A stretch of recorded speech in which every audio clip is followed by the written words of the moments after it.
Jangan lupa untuk subscribe YouTube channel Metro TV News dan nyalakan notifikasinya.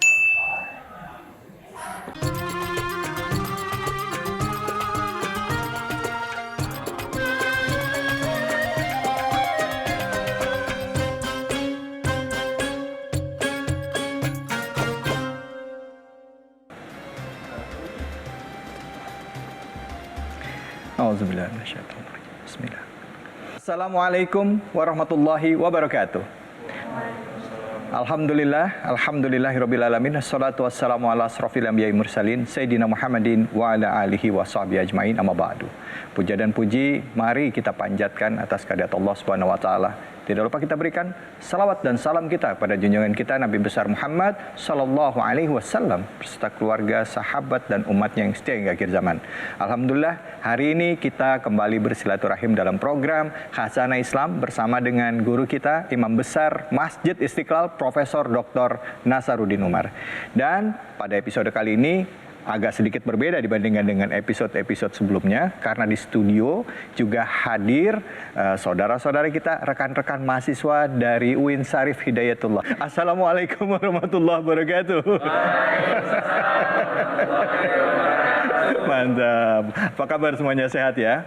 Alhamdulillah. Nih, hari ini kita akan mengangkat tema yaitu mengenai bagaimana kita menjaga atau mengendalikan cinta dunia. Kita percaya bahwa di dalam Al-Quran dikatakan wa ma khalaqtu jinna wal insa illa liya'budu. Tidak diciptakan jin dan manusia itu kecuali untuk beribadah kepada Allah. Tapi pada kenyataannya di dalam kehidupan di dunia banyak kita tersesat dengan dunia. Mengejar harta, jabatan, ya kayaknya kalau harta itu nggak pernah puas.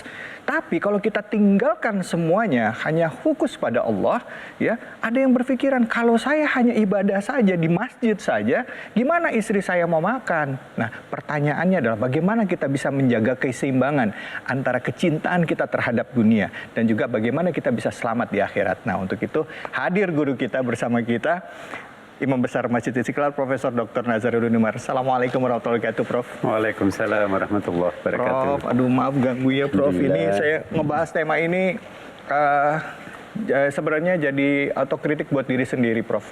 Kenapa? Karena pada saat sudah bekerja gitu, Prof, kadangkala pikirannya tuh, ayo harus menghasilkan uang, harus bisa nabung untuk anak, untuk keluarga, kan begitu. Tapi kadangkala ya yang namanya ibadah ya hanya fokus hanya di sholatnya saja.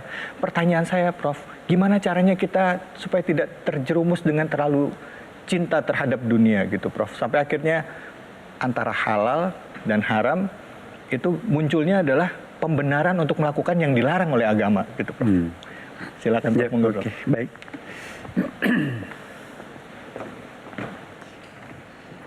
Bismillahirrahmanirrahim. Assalamualaikum warahmatullahi wabarakatuh. Waalaikumsalam warahmatullahi wabarakatuh. Alhamdulillah wa syukurillah wa salatu wassalamu ala rasulillah Sayyidina Habibina Muhammadin sallallahu alaihi wasallam, amma ba'd.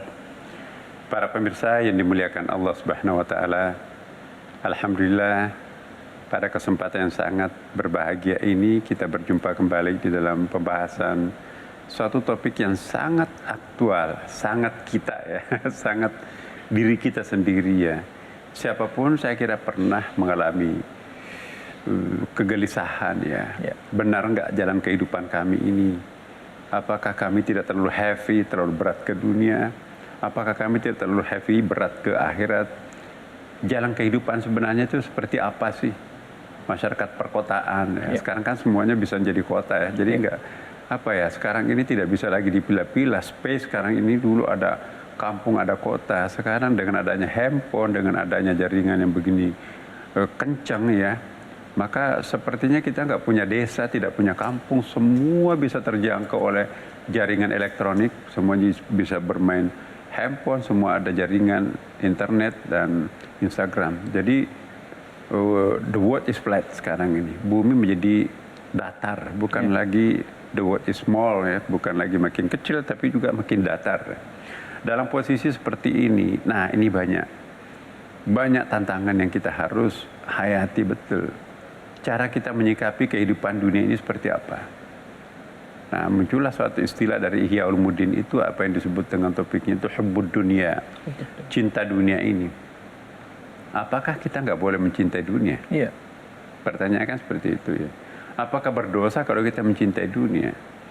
Nah, saya ingin dengan tegas bahwa Al-Quran dan hadis serta para ulama yang benar ya, tidak pernah ada larangan untuk mencintai dunia. Bahkan dalam hadis Nabi kan ad-dunya mir'atul akhirah. Dunia itu adalah cerminan akhirat kita kan. Jadi jalan atau jembatan menuju akhirat itu adalah dunia. Ya. Bagaimana kita bisa sukses menggapai akhirat tanpa dunia yang lebih baik ya kan? Ananda semuanya di sini kan. Bagaimana bisa menjadi seorang muslim yang benar? Harus menutup aurat ya kan? Ada nggak penutup aurat yang gratis? Nggak ada kan? Jadi penutup aurat itu mukena itu dunia tuh. Bisa nggak kita menunaikan rukun Islam yang kelima, haji tanpa uang? Nggak mungkin kan? Mahal tuh harga tiket itu ONH itu kan. Bisa nggak kita bayar zakat kalau nggak ada dunia kan? Ya. Ya. Jadi apapun memerlukan dunia. Salat pun juga kita perlu air, ya kan? Air wudhu itu, air itu nggak gratis, prosesinya harus ada kan? Maka itu dunia ini jangan ditinggalkan jika kita ingin mendapatkan akhirat.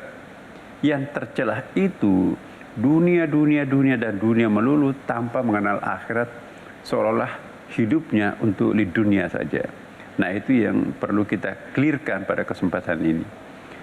Bagaimana membelah, bagaimana menyatukan, mengelaborasi dunia akhirat ini dalam diri kita dan dalam kehidupan sehari-hari kita.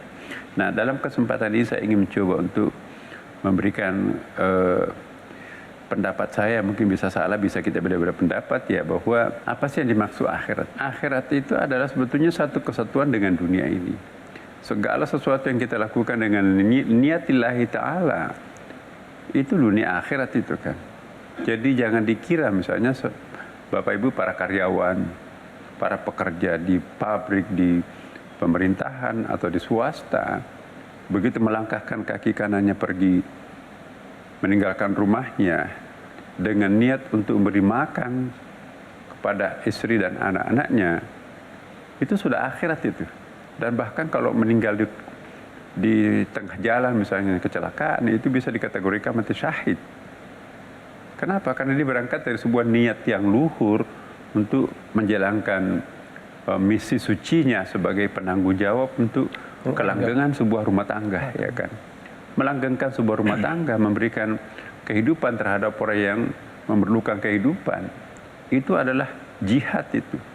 Jadi bukan hanya jihad itu pergi berperang di jalan Allah, pergi kemana-mana lah gitu ya.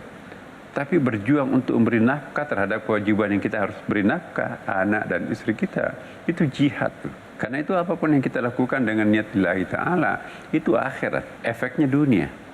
Kita bisa makan, kita bisa membelanjai rumah tangga kita. Jadi di situ ada elaborasi dunia akhirat itu ya. Jadi inilah yang perlu kita hidupkan dalam diri kita, apa yang disebut dengan quwwatun niyah. Niat ini penting. Innamal a'malu binniyati. Semuanya harus bermula pada niat. Dan gampang kan berniat itu kan. Anda pergi ke kampus ya kan. Saya akan memenuhi tuntutan agama saya ya, bahwa ilmu itu penting. Man arada dunia fa alaihi bil ilm. Siapa yang menghendaki dunia haruslah dengan ilmu kan. Wa man arada al akhirah fa alaihi bil ilm. Siapa yang menghendaki sukses di dunia, di akhirat harus dengan ilmu. Wa man aradahuma fa alaihi bil ilm. Siapa ingin sukses dunia akhiratnya juga harus dengan ilmu. Anda pergi ke kampus selain untuk memenuhi kewajiban perintah orang tua dan juga tantangan masa depan, itu niatkan ini semua kami lakukan lillahi ta'ala, itu akhirat ya. Dunianya ada, akhiratnya ada. Jadi jangan membelah seperti membelah pinang, akhiratnya di sana, dunianya di sini. Enggak. Dunia akhirat itu satu kesatuan, tidak bisa dipisahkan ya. Jadi dunia ini prolognya akhirat. Jangan dianggap dunia ini dunia, akhirat di sana, no ya. Jadi dunia akhirat itu satu kesatuan. Prolognya akhirat itu dunia ini kan. Jembatan menuju akhirat itu adalah dunia ini. Nah, karena itu perlu kita clearkan di sini. Jangan pernah mempertentangkan antara kehidupan dunia dan kehidupan di akhirat. Ya, semua apapun yang kita lakukan, kalau kita niatkan lillahi ta'ala itu akhirat. Kenapa? Inna salati wa nusuki wa mahyaya wa mamati lillahi rabbil alamin, ya kan? Sesungguhnya salatku, ibadahku, hidupku, matiku adalah untuk Allah. Itu akhirat, itu bahasa akhirat itu kan. Dunia akhirat itu tidak bisa dipisahkan satu sama lain. Tidak ada akhirat yang sukses tanpa didukung oleh dunia. Tapi tidak ada yang dunia sukses tanpa juga ada energi akhirat di situ itu. Kita bukan binatang. Orang yang bekerja tanpa akhirat itu menurunkan martabat kemanusiaannya. Manusia yang sejati itu, roadmap-nya itu bukan hanya sampai pada saat hidupnya di dunia ini. Roadmap-nya anak manusia itu adalah roadmap itu sampai di akhirat. Nah, orang yang berpikir dunia oriented, itu hanya pikirannya sampai masa hidupnya. Ya, saya ingatkan apa kata-kata Ali. Ya, orang yang hanya berpikir apa yang akan masuk di tenggorokannya sampai ke perutnya, maka harga dirinya tidak lebih dari apa yang keluar dari perutnya. Oh. Apa itu? Jadi harga diri kemanusiaan itu ialah yang memiliki roadmap kehidupan, satu kesatuan dari sini sampai ke usul finishnya nanti di akhirat, ya kan. Kita nanti akan lengkapi penjelasannya setelah pesan berikut ini. Baik, Prof. Terima kasih banyak. Saya jadi ingat waktu itu kawan-kawan ya, Prof pernah menjelaskan bahwa kalau saya tidak salah, Prof pernah katakan begini, bahwa manusia itu sebenarnya kalaupun meninggal di dunia, sebenarnya masih hidup. Di dalam Al-Quran dikatakan. Jadi manusia itu sebenarnya hidupnya abadi. Karena setelah meninggal di alam dunia, ada alam barzah. Setelah alam barzah masih ada lagi alam akhirat. Jadi ini baru setengah dari roadmap-nya. Pertanyaannya Prof, ada satu. Bagaimana dengan gaya hidup sekarang? Nih kalau kita lihat ya, mungkin di kalangan anak muda, ada istilah hidupnya hedon, ya. Hedon. Kalau nggak pakai branded, Prof, kayaknya belum gaul. Atau mungkin ya mengikuti gaya hidup handphonenya, kalau bukan yang layarnya atau mungkin kameranya bentuknya seperti itu, belum apa ya, belum ngetren lah ya gitu ya. Bahkan rela cari kreditan untuk dapat handphone itu, misalnya begitu. Nah, ini kan udah gaya hidup baru, Prof. Nah, bagaimana caranya kita bisa mengentalikan ego tersebut? Karena saya pernah baca salah satu tulisan Prof. Tapi nanti dibahasnya tentunya di sini hanya di Khazanah Islam bersama dengan Imam Besar Masjid Istiqlal Profesor Dr. Nazaruddin Umar.